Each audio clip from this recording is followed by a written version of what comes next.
Hey everybody, welcome back. My name is Patrick Tan, the General Counsel for ChainArgos. With me is the CEO and Chief Data Scientist for ChainArgos, Jonathan Reiter. Thank you for joining us once again. We're glad you enjoyed last week's show. We're here back again for our weekly Chat Argos. We've not fixed on the name, but I think so far the feedback has been kind of, mixed, but we'll find out. If you guys like Chat Argos, let us know in the comment section below.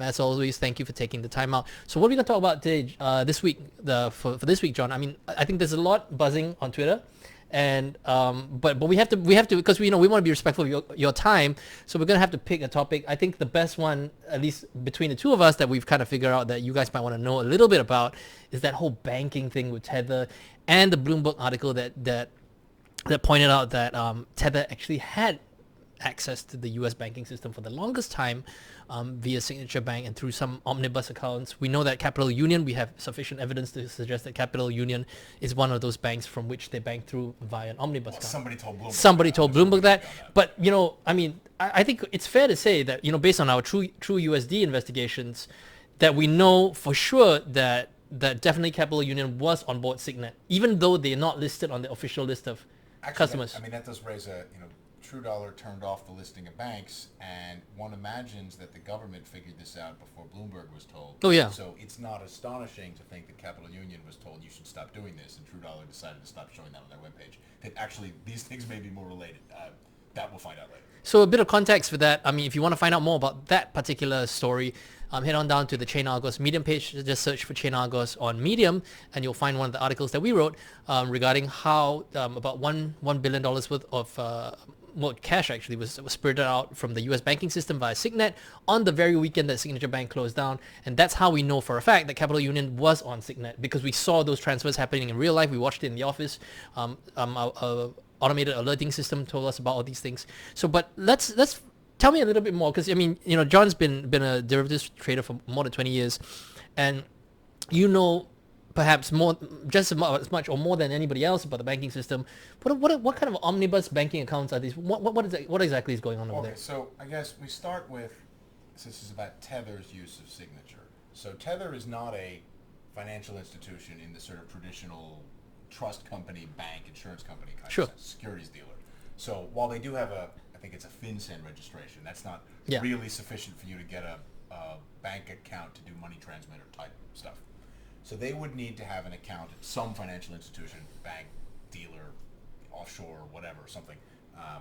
And Capital Union's a bank, that's fine. And you would expect that they would have something like a correspondent bank or a for benefit of account or a trust account or something like that at that bank in somewhere in the US or Europe, whatever, to take dollars. So this is like when you pay somebody and there's a correspondent bank, pay to Tether at Signature Bank account in the name of Capital Union Bank for benefit of Tether.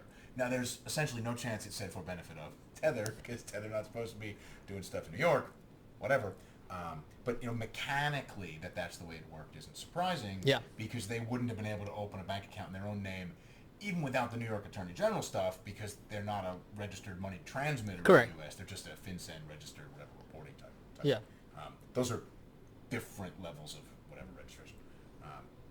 So mechanically that's fine. Now contrast this with the way Circle works. Circle does have a bunch of licenses in New York and other parts of the U.S., and Circle can get a bank account in the name of Circle for the purpose of minting USDC, redeeming USDC. Same with Paxos and whatever other licensed trust company, licensed money services business, whatever type folks. They have higher levels of licensure. If a bank were to do this, that whole Custodia Bank, whatever concept, they would just be paid to Custodia Bank, stablecoin account, something like that. They wouldn't even be at a different bank. So mechanically, it's not surprising they're doing this. What was surprising was that they're still doing it when they, weren't supposed to. Okay, there you go. Well, I mean, I think, and the couple of misconceptions which I've seen on Twitter, and being smart about tax isn't tax evasion. I think that's a very important distinction that we want to make, because everybody just, I mean, especially if you don't know much about offshore banking and stuff like that, they just assume that all offshore banking is not for legitimate purposes. And I think it's important to stress that that's just not the case. There are good reasons for why companies, corporations. I've alluded to that on Twitter, that why people actually want to maintain offshore bank accounts, and it's not necessarily always for nefarious reasons. I mean, the bank that they're dealing with operates in the Bahamas, and there's banks in the Cayman Islands, whatever. And I mean, you have a fund that has vehicles in the Caribbean, Yeah. and people do that because you can then collect money from various places and do whatever investments, and everybody deals with taxes at the source, and those jurisdictions don't have tax on transfers internally. That's why that stuff exists. There's 100% reasonable reasons for doing these things. There's also good and bad reasons for doing all kinds of stuff. The Correct. structure itself isn't the problem. The problem is who is using it and why, and that's whatever. You watch enough Law and Order episodes and the importance of intent, right? Yeah. You're the lawyer. I'm not the. But that does actually matter here. That it's offshore isn't in and of itself a problem. So, okay, now riddle me this, because I think there's a couple of layers of KYC AML, if you like, down here. So let's say now, for instance, and we won't name names, but let's just say a bank was banking for Tether. Obviously, let's say if it's an offshore bank in the Bahamas, whatever the case may be, and then, they were relying on the KYC of Tether, for instance, because Tether would have to accept those dollars, put that into that offshore bank. That offshore bank would then bank it into the US banking system as per what's required, or however the case may be. Now, Well, sorry, let's just stop there for a second. Yeah, okay. There's not necessarily anything wrong there. Yeah, The yeah. U.S. doesn't pretend it controls who can have bank accounts for dollars offshore. Correct. And that's all totally fine. And if whoever wants to set up their own stablecoin trust operation in some offshore banking jurisdiction, okay. Yeah. Sorry, just that part. No, correct, exactly. So I'm saying, so everything I've said so far is, now the question, I guess, and I don't necessarily know if there's a good answer to this, but let's say now, for instance, because Tether has to so-called KYC whoever it takes the money from. It may choose to, because it doesn't really carry any kind of license, it doesn't operate under any form of regulatory regime. So the offshore bank that takes the money from Tether has to assure themselves that Tether is doing these things. Whatever the rules are in that jurisdiction. So, I mean, Tether has a limited disclosure requirement Correct. reporting for the U.S. government. Whether that's sufficient in the Bahamas, Well, I mean, let's not express an opinion on that. Yeah, correct. We don't know. Yeah, correct. But it's certainly believable that somebody ran an offshore business, and then that bank was providing accounts in a different jurisdiction, and stuff kind of chains from place to place. That's how banking operates. There are occasional scandals where somebody's trying to hide the ultimate source of the funds that flow through the U.S. or France or whatever, because it's somebody that the U.S. doesn't want. Whether or not that's a problem here is harder to say, right? But that sort of chain of transfers is how the system operates. But you're supposed to list the ultimate beneficial owner information on all of the... There was I think it was the BNP Sudan stuff about 10 years ago where they were deleting the origin of the fund stuff before sending the SWIFT transfers further on. And they got in trouble for that, right? You're not allowed to do that if somebody's banned from... But I don't believe Tether's banned from dealing with anybody. That's okay. Well, I mean... In New York, but they can... Well, to my knowledge, I don't know if there have been any sanctions imposed on Tether. Well, they're not like on an OFAC list or anything. Right? Correct. As far as we know, they're not. And what we don't know, of course, is if any of their clients are. Yeah, exactly. That part nobody's expressing an opinion on, and I'm not even sure if that's possible to know, because it's not as if they print their client list or anything. So I think that's important, for our viewers to know that look, I wouldn't call it a loophole. It's just the way the system is structured. If you can find an offshore bank that's willing to do business with you on these terms, then it's kind of like Yeah, no. The weirdness here is that they were. I have to see how openly it was, but openly operating onshore in the U.S. in New York at a large bank in New York. That's the part that people have more difficulty with. Even the BNP stuff, and banks have this where the U.S. has sanctions on Iran or North Korea. Or whatever. People can still make transfers offshore from place to place. Yeah. I mean, Argentina used to play games dodging people seizing their money when they were in default 15 years ago by moving, euros around stuff in Europe, whatever, and avoiding places that were subject to those sorts of default judgment. Yeah. That's all part and parcel of how offshore finance works. The problem here seems to be that, doing this in New York is uncool. And will have infuriated the New York Attorney General shortly. For sure. We're not the ones saying it's uncool. Yeah, we're correct. observing that this is going to piss off the people they made a deal with. Yeah, and okay, that's the bet they made when they tried to do it anyway.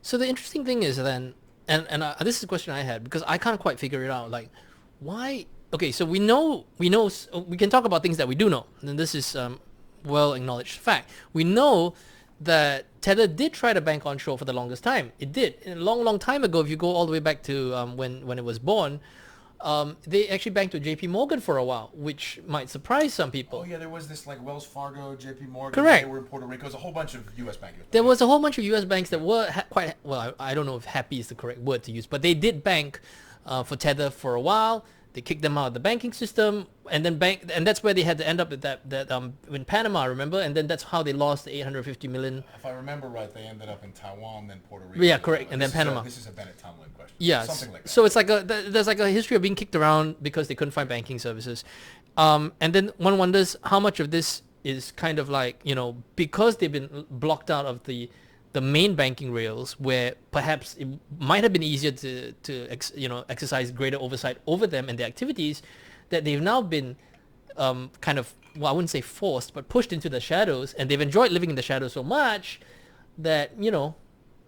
Yeah, I mean, maybe. There's an interesting split occurring at the moment where you see more and more small, medium banks in, you know, semi-offshore jurisdictions. Switzerland, there's a few now that are talking about banking the industry, you know, offshore relative to the U.S.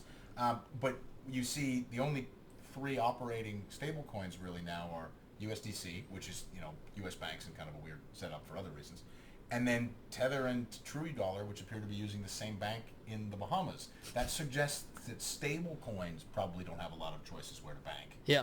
Even in, you know, Circle moved to Cross River, which is a bank, but it's not exactly a massive brand name onshore. I mean, Signature is a $100 billion bank with a retail network. Cross River's like a $2 billion balance sheet. It's a much, much smaller bank. Yeah. $5 billion, whatever. It's a smaller bank. I mean, even Silvergate was bigger than that. So it does look like stable coins have difficulty finding banking, even if you can set up a fund and onboard your money and transfer it to whatever exchanges through a reasonable number of people in, you know, Caribbean jurisdictions, European offshore jurisdictions. Singapore must have some, you know, Hong Kong, whatever. I can't pronounce the name of some of the Swiss banks because they're German. Yeah, it's kind of like a word salad. So, but that, you know, and that segues to my other point, which is that there is demand for stable coins, like it or not, and especially to our American audience, this may not occur to you immediately, but if you're not from, you know, the US, and if you live in countries with capital controls, just to gain access to dollars is an impossibility. And a lot of these guys, like let's say in South America, in parts of Southeast Asia, they want to be able to be paid, whether in dollars. Like, let's say, you know, they put up some work on Fiverr and stuff like that. They're more than happy to receive stable coins because it's just so much easier. Well, okay, but this is a little bit of a sort of push-pull. So, you know, dollar bank accounts outside the U.S. in countries without currency restrictions are definitely a thing. Correct, definitely a thing. Singapore, Hong Kong, Japan, I mean, Australia, whatever, it's no problem. All over Europe you can get dollar bank accounts. Now, whether the minimum accounts really work for mass retail and the fees, depends on the country and the bank and whatever. But, you know, you can walk into Citibank here with your ID and open a U.S. dollar account, and it's not a problem. I don't actually know what their fees and minimum account are for retail, whatever. But in some countries, that's not legal. You can't do that. Thailand is an interesting case because it's sort of there is a Citibank there, but it kind of only exists to help people move money in and out of Thailand because they have some rules, but it's kind of okay. And then in most of this part of the world, in Latin America, it's essentially a hard no without permission. You know, you need specific permission for transactions. You know, Taiwan, South Korea, Brazil, Argentina. Yeah. South Africa is kind of like Thailand in that they have a halfway kind of regime. So people can't have them because that's the reason. Yeah. You know, Vietnam, there's demand, but, you know, people who do international trade can get the license and get approval for the transfers, whatever, but it's controlled for a reason. And, you know, you're seeing a lot of demand from people to have access to stable coins because their government, the local legal system, whatever, is on purpose making it hard for them to get dollars. And it's an interesting push-pull to watch. Yeah. I'm not taking a position on whether right, wrong. It's not a moral conversation. Oh, yeah, it's a mechanical conversation. Correct. So it is interesting to see, you know, the fees are higher for dollar accounts here, I think, than for Sing dollar accounts. Yeah. Right? Fine. No opinion on whether that's right or wrong. But, you know, that's some of what you're seeing. But the idea that there isn't a, you know, commercial offshore dollar system has been around for decades and is totally fine. You know, for fund manager and commercial type amounts, stablecoin reserve manager counts as a, you know, commercial amount. Fund manager, yeah, they have no trouble getting bank accounts and sending $50 million from place to place. And that's all just standard international trade, I mean, how do you think oil gets bought and sold? Right? Yeah, correct, Still correct. fine. Yeah. And well, we've seen a lot of hype about how I think it was Saudi Arabia, Russia, China, and they're all looking to sort of like de-dollarize, and that makes for a great headline. It's kind of clickbaity, but we know for a fact that that's just like maybe like a sliver, like maybe the foam on top of your cappuccino, but the bulk of it is still it's not. I mean, Brent Donnelly's written a couple times recently on this, basically pointing out that every 5 to 10 years there's another craze of this. I remember this. I worked with him a while ago when one of these crazes went through. I remember maybe 4 or 5 of these crazes, and he's been doing this a bit longer, and maybe remembers another 3. That's been a thing forever. Correct. Right? I mean, the Plaza Accord in 1985 was about weakening the dollar. Yeah. That was an agreement. Japan, Germany on its own with the Deutschmark. Right. This is old stuff. Dramatically strengthening the yen. That 1985, right? That's 40 years ago almost. This has been going on for a long time. Well, I mean, let's just look at this historically, right? Even when the sun had set on the British Empire, for many decades after that, many commercial contracts, international contracts, were still negotiated in pounds, because I think a lot of people oftentimes forget that there's a lot of inertia when it comes to swapping out the currency. I mean, in fact, that inertia carries over into the dollar system. So the Eurodollar system, dollars held in Europe, was originally London, Yeah. 60s, 70s, with oil proceeds in dollars and managing offshore dollars. The reason that was in the UK was because of historical stuff around the UK being the center of that kind of international shipping finance. So the idea that we're still going to use some form of offshore dollar payment thing, that seems pretty likely for quite a while. I think so. What the formula looks like. Yeah, correct. I mean, we're currently now seeing cases where people got backed into a corner in the existing regime and tried to punch their way through a hole, and they're kind of getting caught. That's being plugged, and we're moving over somewhere else. I mean, the difficulties Circle has had relate to maybe not the greatest use of the banking system as it is in the United States, but the rules in general they're following. Nobody's asserting they're doing stuff wrong. Yeah. Some of these people who are moving offshore and then trying to access onshore retail are having trouble because usually onshore retail is not supposed to do offshore stuff. That's the way the system is. You can argue again that's right, wrong. Like but we don't express an. I mean, I don't express an opinion on that. That's the friction that we're seeing. Yeah. That's the fight that's occurring. It's not really about the dollar such as it is. Yeah, I don't think. I think it sounds like it's clickbait. I mean, it's something controversial to talk about. It's something interesting that you raise at dinner and stuff like that. But if you just track historically, empirically, even when the Roman Empire collapsed, denarii was still being used. Gold coin. Yeah, okay, no, fair enough. I mean, the denarius was still being used for a long, long time after that and there was no more Rome, but that currency was still accepted. So I think it's important not to prematurely spell the end of the use of a specific, Still put SPQR on all the manhole covers. There you go. Well, okay, so it's back to more sort of practical market-related stuff. Sorry. Oh, no, of course. Yeah. I mean, what's going to happen here, I guess, depends on how hard the New York State, federal government, U.S. federal government, whatever, decide to come down on people for banking this thing. Yeah. But you'd expect if they were doing stuff in New York during the period they weren't supposed to be, the New York authorities will be furious. Yes. And then it'll be a lot harder for them and other people doing stablecoins to get banking in the U.S. Everybody's going to ask, you add 2 questions to the KYC questionnaire, right? Do you deal with this guy? Do you deal with this guy? Do you? And that will be more of a thing going forward. That probably makes it harder for any offshore operator to get onshore access without going through the full regulatory rigmarole. It may have made it for a while impossible for someone to get through that regulatory process.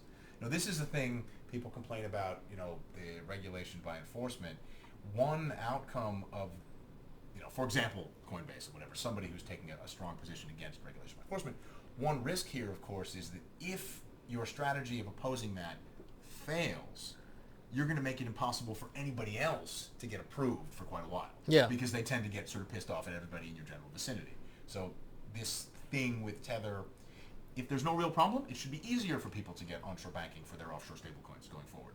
If they come down pretty hard on them, it's going to be nigh on impossible for anybody to get onshore banking for their offshore stablecoin. You'll have to set up the full whatever trust company money transmitter type process. I don't know. That's pending. I mean, that's a question for New York Attorney General, I suppose. Who's welcome to respond to this podcast. Finally, just before we go, one last question. We've seen a lot of flows coming out of USDC. We know that we expected to see that ever since the troubles at SIVB, and we've seen the flows come up. We've seen the repegging of USDC, and when the Feds said they'll backstop SIVB, okay, all the money is there. Is there not a chance for USDC to come to fulfill its role as a sort of a quasi-regulated stablecoin that has perhaps the highest level of oversight, at least at this point in time? I'm not saying it does, but if you compare it to all the other majors, I mean, what are we really comparing it against? We're comparing USDC versus USDT. Well, USDT is, trust me, bro, kind of thing going on. We've got TUSD. They've proven quite trustworthy, just to be clear. Yeah. I'm just saying, but I mean, I'm just saying that it's not. Yeah. I mean, the audit is trust me, bro. I mean, this. I'm not. Yeah. So far people have trusted them, and they, and as I've alluded to on Twitter, all the money's there. It's like your car's in the impound. The car doesn't stop existing. It's there. Okay. Good luck trying to drive it off. Yeah, So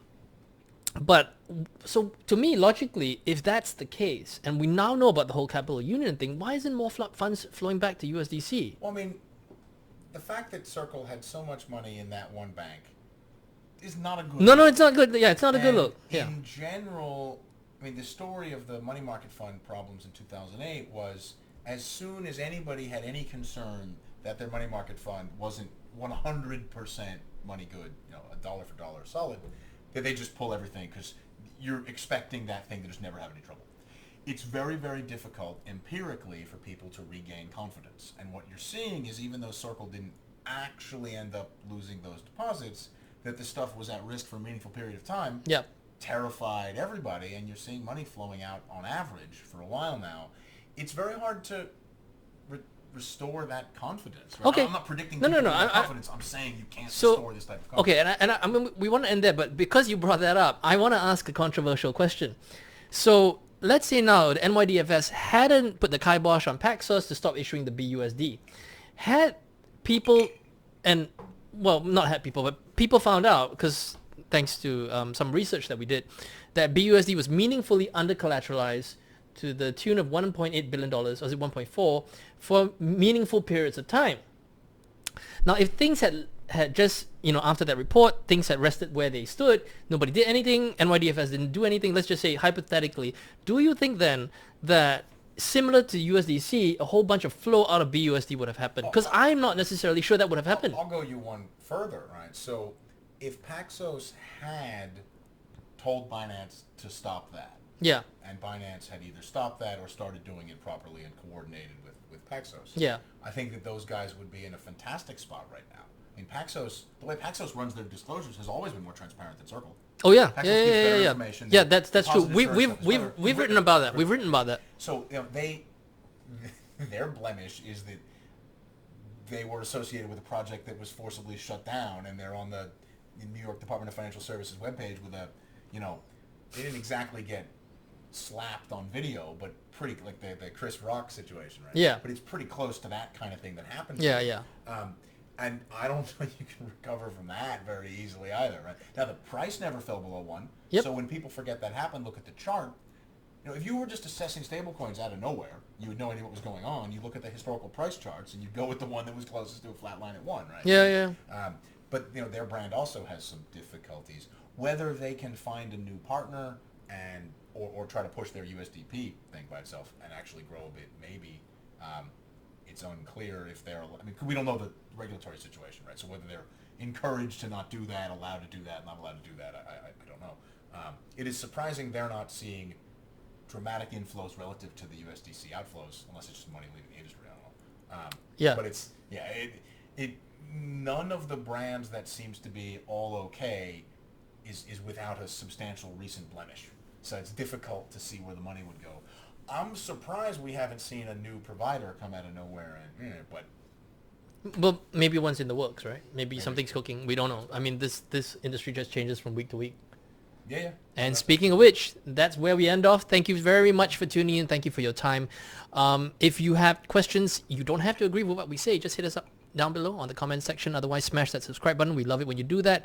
On behalf of John, ChainArgos, thank you for joining us. Thank you for tuning in. We'll see you again next week. Yeah, but if you don't agree with us, you're probably wrong. So. All right. See you next week. That's all we have for you this week. Thank you. Bye-bye.